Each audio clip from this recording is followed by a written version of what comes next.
We are pleased with the reports that Gauteng province is largely calm and that there have been fewer incidences overnight and this far. Only 6 incidences were reported. This has been largely due to increased deployment of the South African National Defence Force, SABC members and Metro Police in areas which have been identified as potential hotspots. As life returns to a semblance of normality and order is slowly being restored, businesses big and small are beginning to count the costs and the impact it's all going to have on each and every one of us. The emerging picture is looking very dire, in many instances looking worse than initially thought or predicted. And it was for that reason that leaders of the country's major business organizations, trade union federations and civil society organizations met with the government yesterday under the auspices of the National Economic Development and Labour Council, NEDLEC. NEDLEC Executive Director Lisa Seftel is on standby to take us through what happened at that emergency social partners meeting and what was decided. Also on standby is Alan Mukoki, who is the CEO of the largest business chamber in the country, the South African Chamber of Commerce and Industry, SACI. He takes us through some of the shocking discoveries following the aftermath of what we have been witnessing over the past few days. Later on, the South African Council of Churches and NAFCOC talk us through their own findings of how the events of the past few days have hammered poor communities and township traders in many parts of Gauteng and KwaZulu-Natal. They say the long queues you have just seen there of people just buying bread are only the tip of the iceberg. The crisis is going to run a lot deeper. The Watchdog starts now.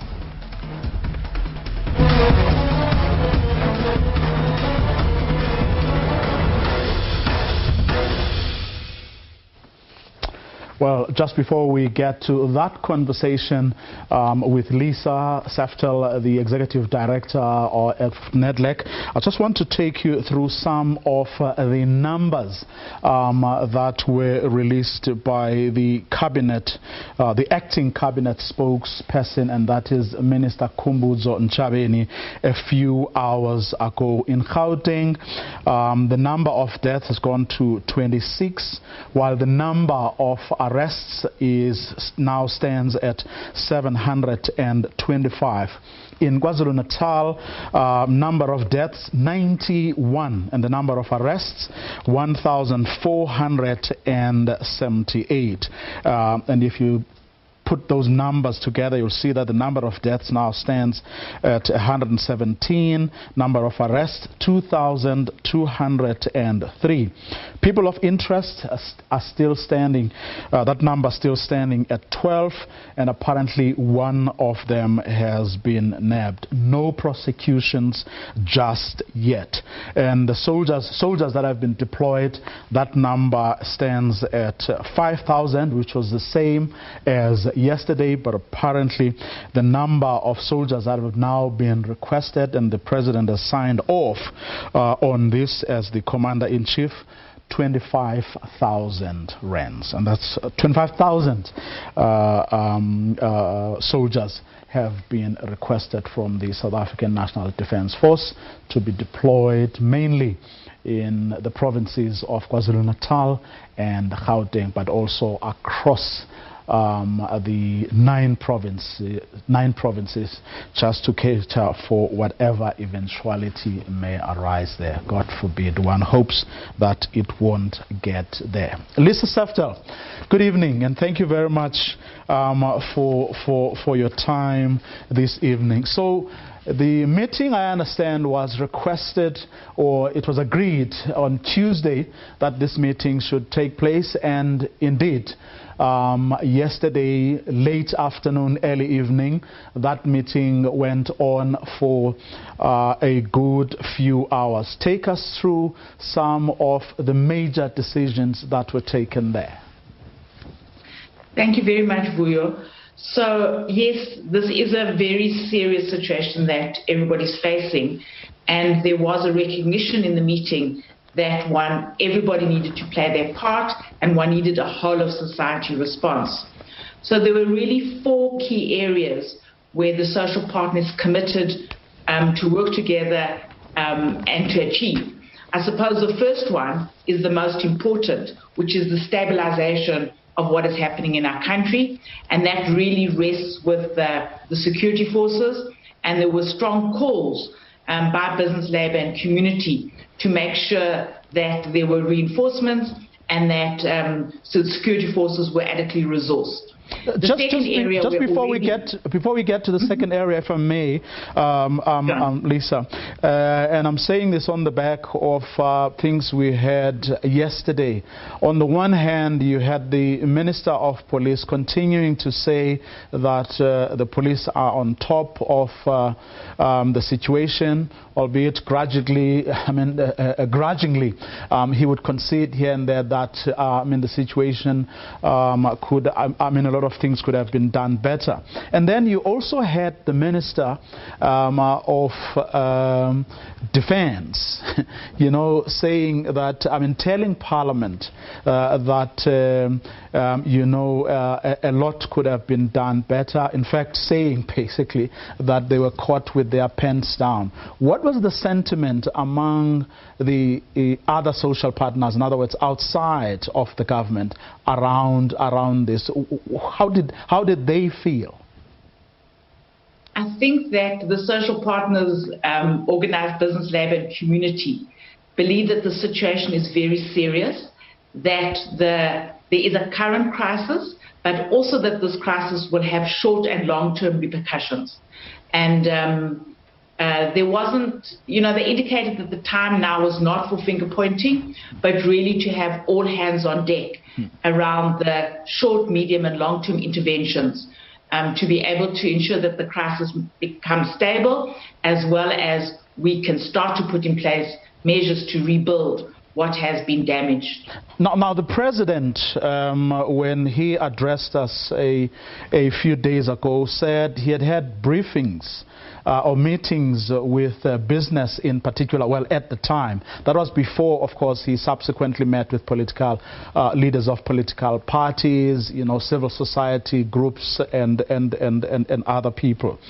And he did say in that address that there was a lot of information sharing with business. At the meeting yesterday, did business get into any detail as to what was discussed there and how that would help with stabilizing the country? I don't think that, no, the meeting didn't really talk about what business particularly was doing with the President.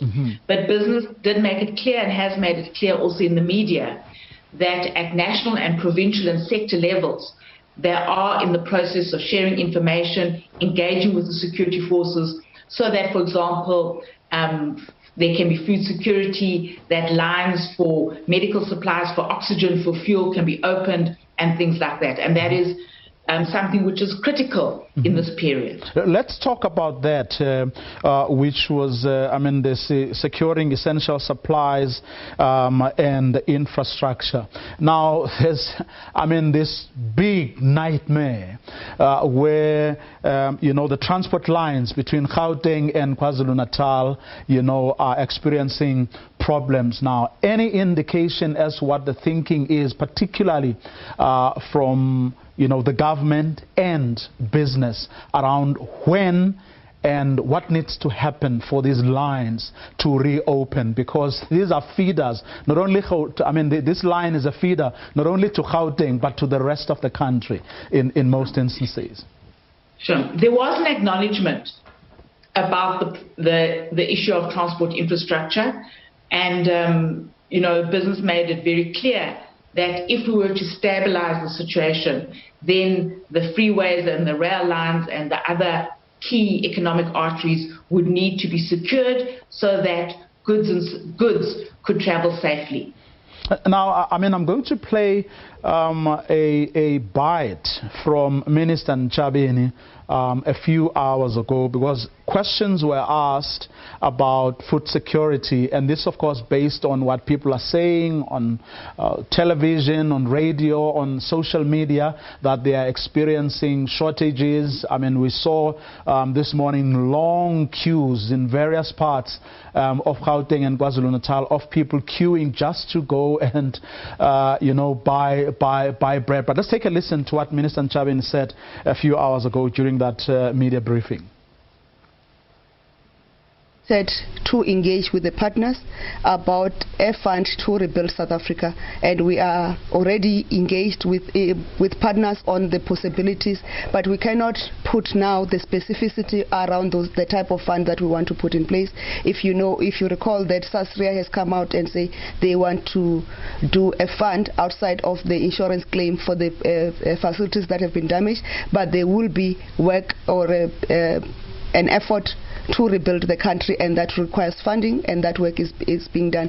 The ministers in the economic cluster are already working on that, but this cannot be the responsibility alone of government. Industry will have to come through, private sector will have to come through, social partners will have to come through. Every one of us as South Africans will have to give our part so that we rebuild our country. Well, that, of course, Lisa, speaks to relief and support. A lot of people have been talking about the idea of a special fund. Where is money going to come from? How much to do what exactly? Take us through the conversations that took place yesterday around this particular issue. So yes, there were calls, particularly from organised labour, for a special relief fund, but that was only one of a number of measures that NEDLAC social partners are currently investigating as part of relief and rebuilding. Some of the other proposals that were put on the table was to reinstate the COVID-19 Special Relief of Distress Grant, to also be able to explore whether the workers' money from the Unemployment Insurance Fund could be used for workers, particularly in this period where they're not able to work as factories and workplaces are being rebuilt. There were also calls, especially to help small business who may not be insured. And there, another issue from organised labour is whether or not workers could access their pension funds as income replacement in this period. So yes, we are engaging at NEDLAC with government to see if these issues can be as speedily as possible and also sequentially brought into fruition. But aren't these the very same issues that were raised in the context of dealing with the COVID-19 pandemic? In other words, they don't sound specific to the looting and everything that we've seen over the past few days, or is there something I missed? Some of them are similar. Yes, some of them have become more pressing. Mm-hmm. Some of the social partners have felt that they have continued to raise the issues, such as the extension of the COVID Special Relief of Distress Grant. Mm-hmm. And some are new, responding specifically to the problem of destroyed workplaces. Mm-hmm. That while there's a commitment to rebuild them, there is this space, how will workers earn an income when factories or workplaces are being rebuilt. Mm-hmm. And what was the attitude specifically of the government? The government is committed to engage on these proposals that have come from organised business, labour and community. And from business? Business have also indicated their commitment to engage. And as I said earlier on, they recognize that it has to be all hands on deck in this situation. Mm-hmm. And you can see that commitment is not only at a national level, but also at a local and sector level. Mm-hmm. When is the next meeting? Because one would imagine that each of the respective partners would be going back to report back to their principals or their constituencies, and then when is everybody reconvening to then talk about how to action these decisions? Okay, as I think I indicated earlier on, there's a number of ongoing meetings, and when proposals are ready, then obviously the principals, they'll be mandating which these days happens very quickly, and then principals will meet. Now, the issue of building active citizenry in defense of lives, livelihood, and property, what exactly does that entail? In other words, in the context of an agreement that gets reached, at NEDLEC, what does something like that sounds great, but what exactly does it mean? What are the respective partners, expected to do, or how are they expected to deliver on something like that? Okay, so I don't think that when we talked about that, we necessarily were saying that there needs to be an agreement about it at NEDLEC, but more that the social partners individually and collectively should support initiatives, particularly on the ground, to promote active citizenry. And I think reference was made to food crisis committees, food distribution, cleanup campaigns, local initiatives that to defend property, while also acknowledging that one needs to be very wary of, could we say, emerging potentially vigilantism and so on. But that these initiatives should be supported, particularly, for example, by the organized community constituency, who have got many roots into civil and connections with civil society organizations. And all of this is happening while, the COVID-19 pandemic is still very much with us. The numbers keep rising and rising. Anything said or discussed around that? Definitely. I think everybody was very concerned about the fact that many of these gatherings can become super spreaders. I see also that business particularly issued a statement today, very anxious about the amendments to the regulations which allow for certain gatherings. And then also very concerned about the impact on the vaccination rollout, which, as you know, has had many setbacks. And again, this is why it is so important that there is stabilization so that these programs can roll out and so that nothing can be done to increase the number of infections in our country. Okay, that's where we're going to leave it. Thank you very much for your time this evening, Lisa Saftel, who is the Executive Director of the organization that brings together government, business, organized labor, as well as civil society. And that's where they thresh out important issues pertaining to the economic development of our country. And yesterday, they had this emergency meeting where they had to discuss what could be done to deal with the events of the past few days. And as you heard from Lisa, a lot of decisions were taken, which of course still have to be actioned over the next few days and weeks.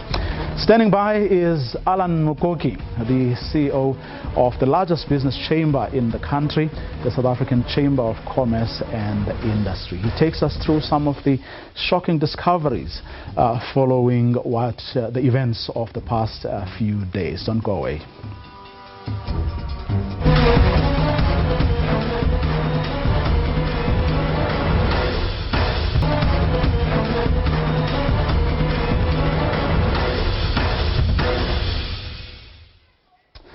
Alan Mukoki is the CEO of the Business Chamber, the South African Chamber of Commerce and Industry, SACI. Good evening, Mr. Mukoki, and thanks very much for your time this evening. Well, from a briefing we got earlier from the government, slowly but surely order is being restored. There's a semblance of normality. Is that the experience of your members on the ground?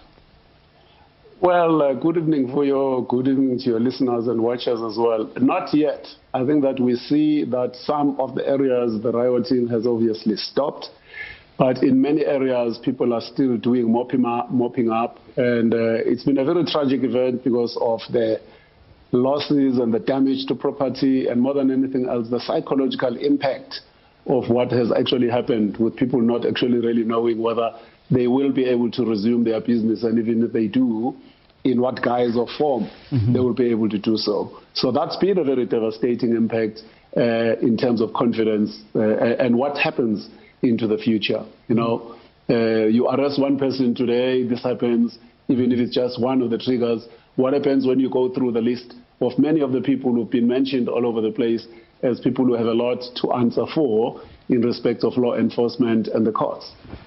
Now, the government is characterizing this as, and I quote, deliberate economic sabotage. Do you have the same sense? Do you agree with them? Or do you have a completely different view? We wouldn't know. You know, I think that every time that we make those kinds of statements, I heard them myself from two ministers, I think from the presidency over the last 2 days, that there was economic sabotage. I'm not so sure myself, because no one has actually presented any verifiable data or run any quick research to actually get to grips with whether in fact there is an economic sabotage, and if it is there, who is actually behind it. All that we do know, of course, is that there was a criminal opportunistic element. Issues of hunger, poverty played a role. The fact that there was no law enforcement that was very visible in many of these malls where there was a lot of rioting and looting, you found that people were just walking in and out. And in Alexander, the malls, there were no police, there was no one inside. And of course, if that is the situation you are going to create, everybody starts to tell everybody else sitting at home that, hey, there's a flat screen TV that you can grab for yourself, and that starts to happen. I'm not so sure about the economic sabotage theory. It may well be true, but there is no evidence yet that points to that. What we do know is the lack of law enforcement fueled the situation much more aggressively than it ordinarily would have been. Would have been the case, and I suppose by the Defense Minister's own admission, certainly in the report or briefing that he gave to Parliament yesterday, they were indeed caught with their pens down. But from what I mean, you are in this unique position where the various chambers, you know, that constitute the membership of your organization are able to, yes, it may well be preliminary, it may well be coming in dribs and drabs, but what is the sense that you are getting from them about the extent of the damage that has actually been inflicted on the economy over the past few days? Well, the damage has been very massive. You know, first and foremost, it's to try and repair what has been lost. And therefore, who do you go to? You know, some people would have a policy, but you know, these kinds of things tend not to be covered. You can go to SASRIA and they say, well, you know, riotous activity of that particular nature is actually excluded. So there are a lot of people who are very anxious at this point in time, not knowing whether in fact what they have actually lost can even be recovered by way of anything else. And we have to call on the government to come to the assistance of a lot of those businesses in this particular regard to find a way to assist them with some kind of a fund. And I know that some kind of a fund has been promoted at this point in time, and would be fully behind that to try and assist those people who would not actually get any level of insurance claim. But as I said, Vuyo, the more serious problem is where to from now. What happens 2 years from now? What happens 3 years from now? Because there will be such triggers from time to time unless the government can show us its own resolve that they will be able to do law enforcement when law enforcement is required, as well as fix the other medium to long-term issues that have also contributed to this, such as these things that the United Nations refers to as the Sustainable Development Goals: end to poverty, zero hunger, quality education, you know, good health and well-being, gender equality, and a host of those 17 things that fundamentally should be able to take South Africa from a developing country into becoming a developed country, because otherwise we're not actually going to be able to solve for the problems of unemployment, inequality and poverty unless we do those things, and we do them very, very, very well with a high level of competence. And I want us to get into those in a couple of minutes, but I want us just for a minute or so to stay with the SASRIA issue. Have they been forthcoming at all to say, well, now that we are here, this is how people should proceed, and this is how we hope to fast-track things and create a lot more certainty than is the case at the moment? Or have you, if they haven't been as forthcoming as a business, sort of approached them to say, guys, now what? Can we deal with the anxiety we are seeing among our membership? Can you tell us, you know, what perhaps, even if it's just your thinking, just where your thinking is at the moment? Has any of that happened? Well, a lot of those approaches are currently underway at this point in time, but individual businesses obviously have been looking at their own policies, reading the fine print, checking what is covered, what is actually not covered. We would not, of course, as SACI, get involved with individual contracts, because you must understand that when you speak to your broker, you are having an individual relationship in that particular regard. What we are concerned with, quite clearly, is that people being hit by almost an act that is external to what they ordinarily would have planned for, because nobody can ever think of this type of risk generally, that crowds really getting into a particular mall and destroying it without any security doing anything about it. So in that particular regard, I think that that's why we call for a different measure where there is a gap or a big lacuna between what is covered by SASRIA and what would not actually be covered. But we do understand that there are many of our members who do not have the requisite level of cover in this particular context where you have this type of thing happening, because no one is thinking at that particular level when you're going to have damage through fire, floods, and a whole range of things. But marauding crowds coming into your place,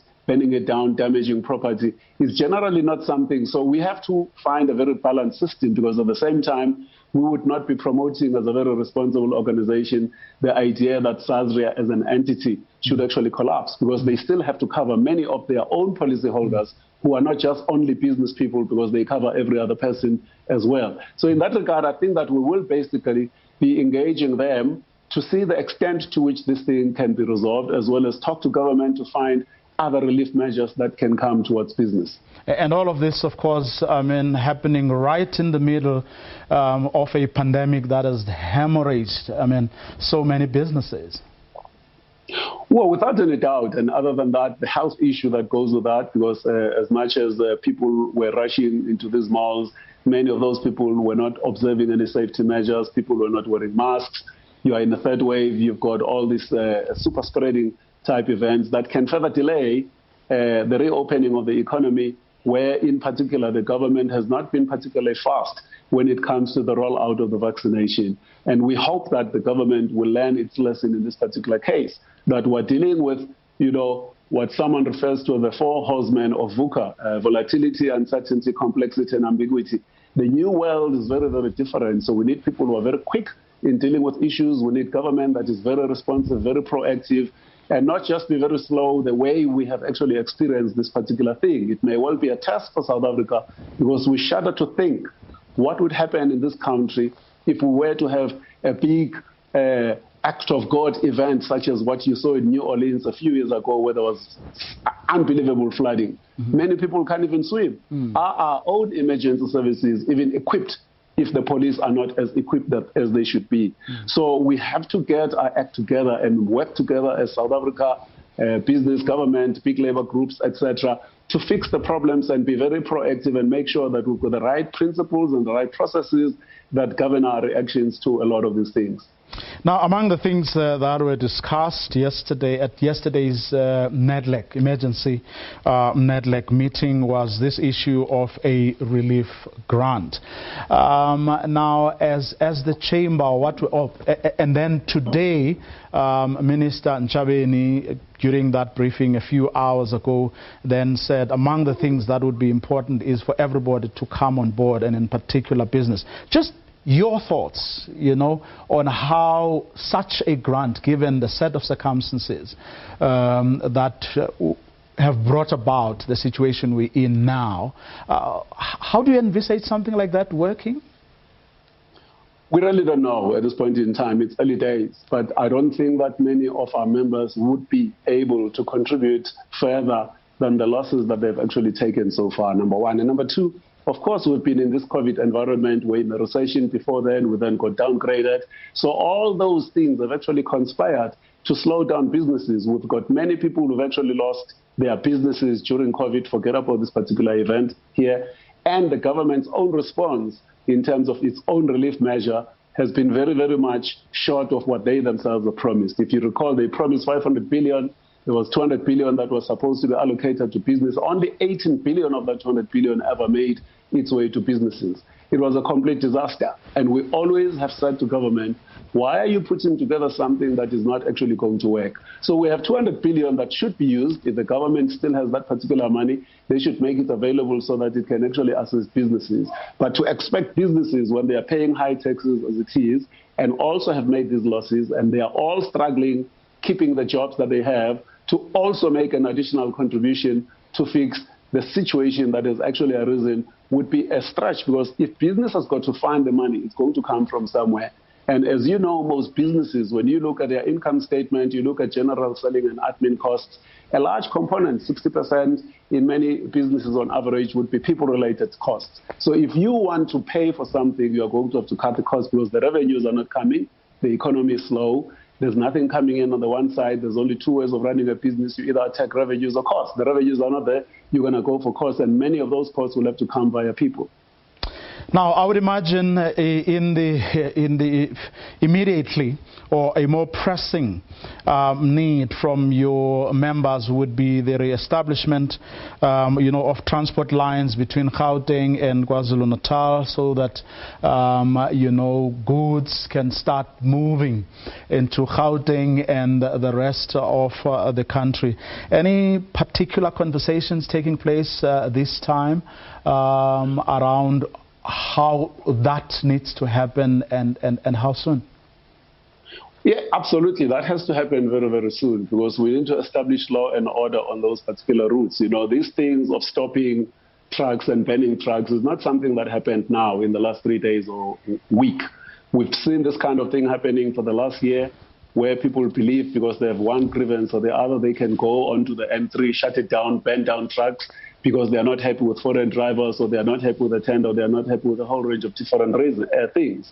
And I think that law and order has been one of the most missing links in this particular equation, and one of the biggest risks that business is facing in South Africa today, that there are no consequences.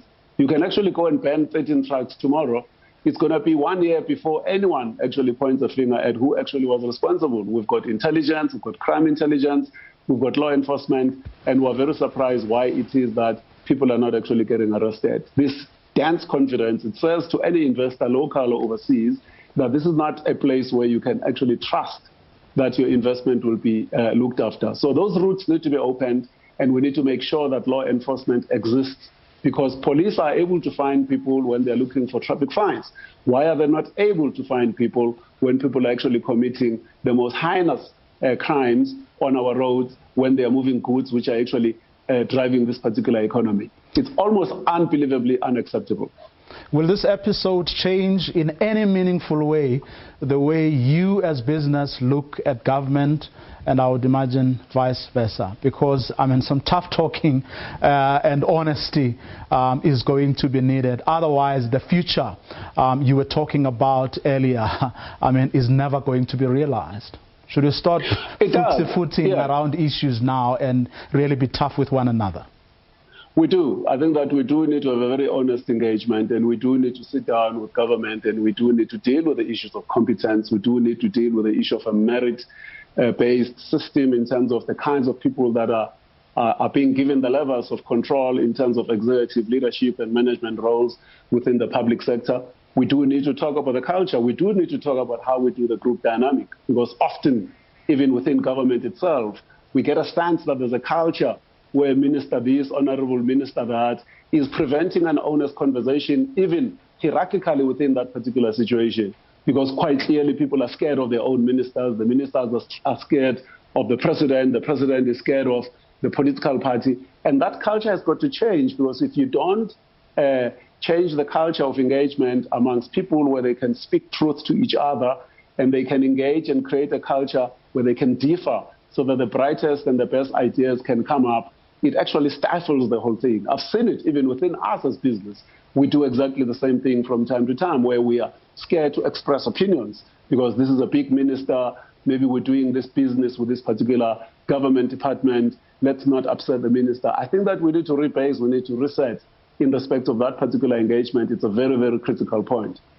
And that's where we're going to leave it this evening. Thank you very much, Alan, for speaking to us this evening. He's the CEO of the South African Chamber of Commerce and Industry. Up next, we speak to the South African Council of Churches and NAFCOC about their own experiences in communities where the poorest of the poor, as our government usually refers to them, have actually been hammered by the events of the past few days.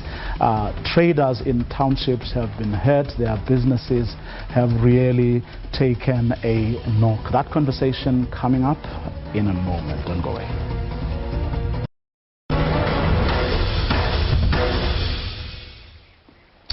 Well, communities on the ground, including township traders, have had really bad experiences of their own. And over the past few days, the South African Council of Churches and NAFCOC have really been speaking to people on the ground, getting a sense of how they have been affected by the events of the past few days.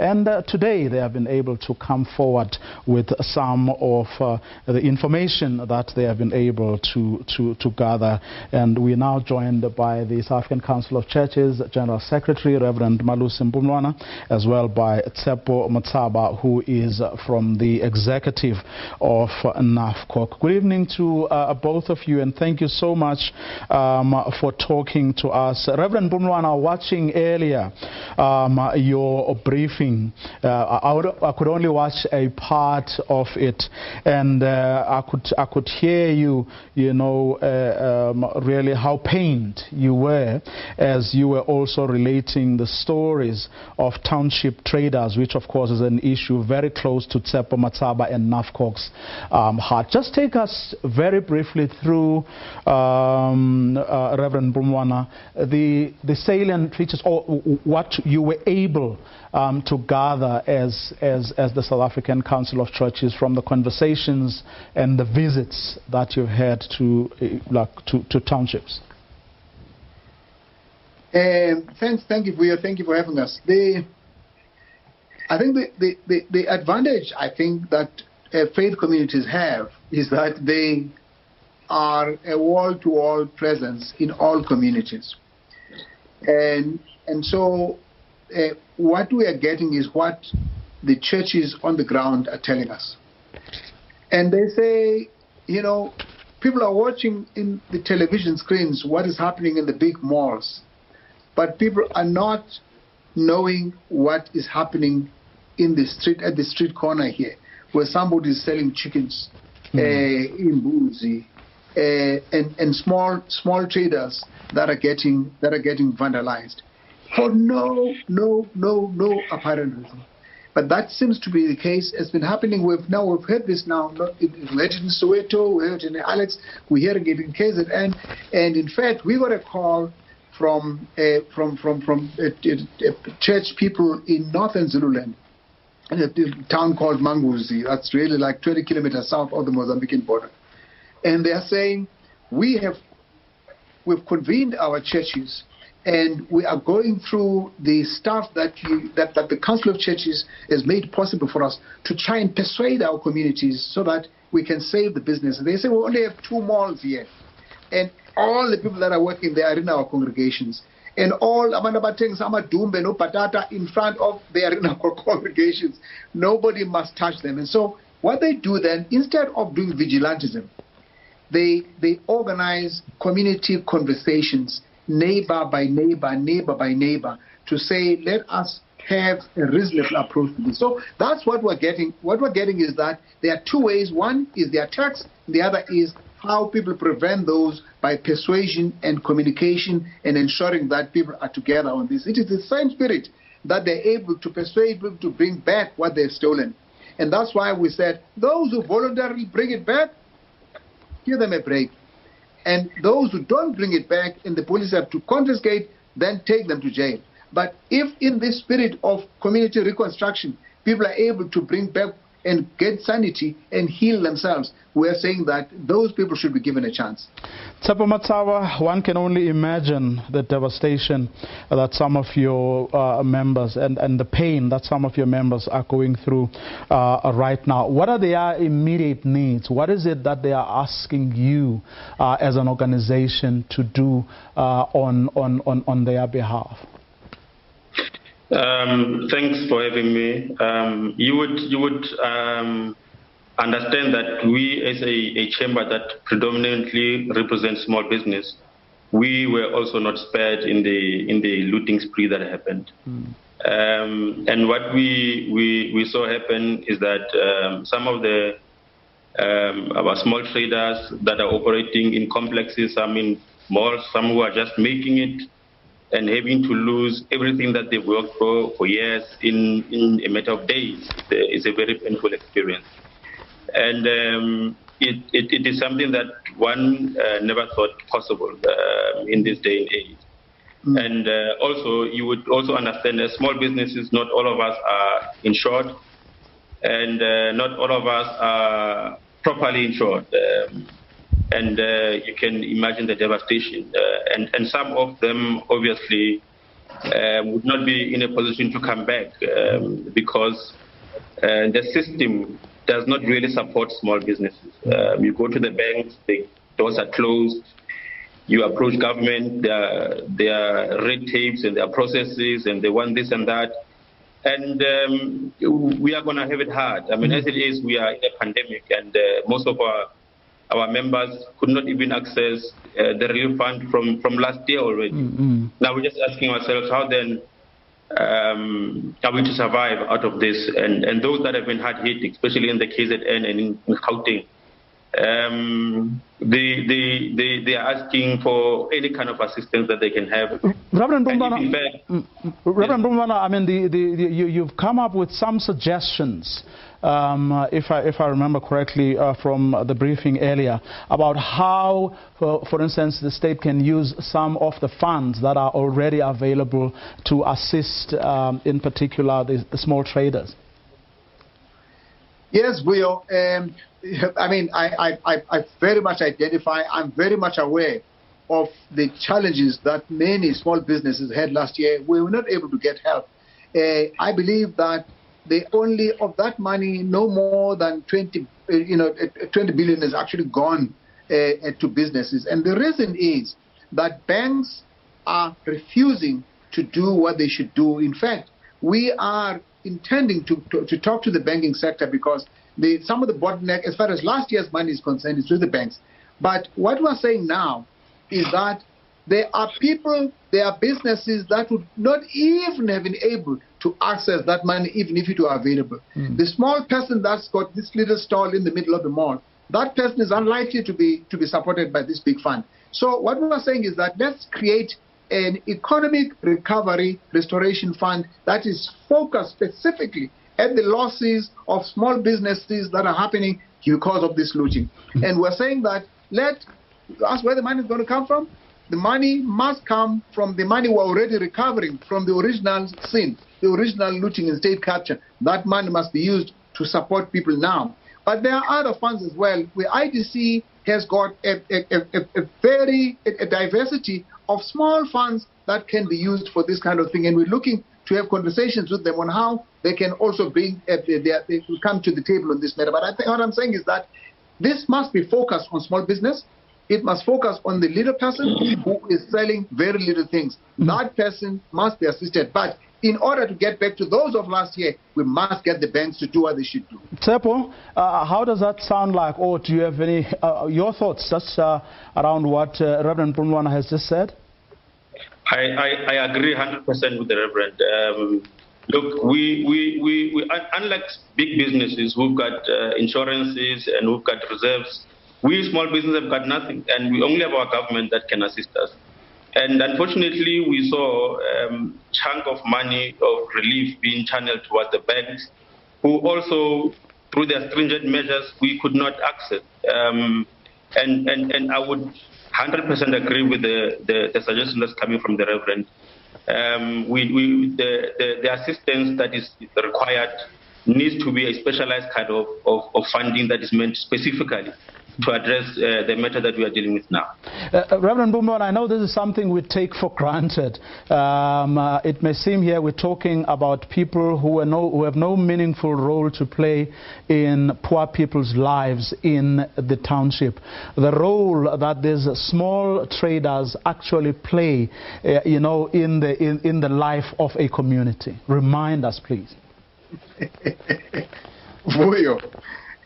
You may not know this, but the lockdown showed it out to us. Just to get a sense, before the lockdown, before COVID, we had 16.5 million South Africans in employment, formal employment. We have a whole population between the age of 19 to 59 that are living basically what I call the ecosystem of the economy. These are people that depend on Malusi having that little job that he does, and he can employ the next person. That person who sells something and employs somebody else. These small 5, 10 employees that depend on my little business. Now, these are the people that are in this age group I'm talking about. And now, when that lockdown happened, all these small activities shut down. You know what happened? We had the huge hunger and food insecurity. And that is the reason why at that time the SABC advocated for what we now call the COVID grant, which is the 350 rand, because we were saying these people in the ecosystem have nothing. I mean, if they were in a salon, if they were in a car wash, all those things have shut down. Now these have collapsed, and that's what we mean when we say the small business, because they don't take many people, but they take 10, 15, 20, they grow up to 50. And this is what we're talking about. They start with 5, family, and they grow. We need to build this up. You know, the Chinese economy built up from 1978 because they did provide for these small household industries and businesses. And that's what South Africa needs to do more of, and we need to make them the serious income stream and the employment stream of our society. Tsepo, any thoughts about how beyond this point you could now make your voice to be heard? Because it's of no use to really complain about this, how the system is working against you. And any resolutions on your side as to how you're going to do things from now on? Yes. Look, we as NAFCOC, for example, we advocated for the Department of Small Business precisely so that they can come and zoom into the challenges that small businesses are facing. And we are not sort of getting that kind of feedback that we had anticipated when we advocated for the department to be in existence. There must be a deliberate attempt, and that is directly to channel towards the empowerment of small business. And even in this instance where our our small guys have been taken out of business permanently, some of them, there needs to be a very, very deliberate attempt and a program that is meant to assist this small business, because that is where the future is, and that is where the real job creation can be created. That is where the real impact can be done. Because we operate within the communities, and if at all this thing is not realized, we are going to see our situation being even worse than it is today. So we would like to implore to our government to have that agency mode, be in that agency mode to say we are deliberately going to make an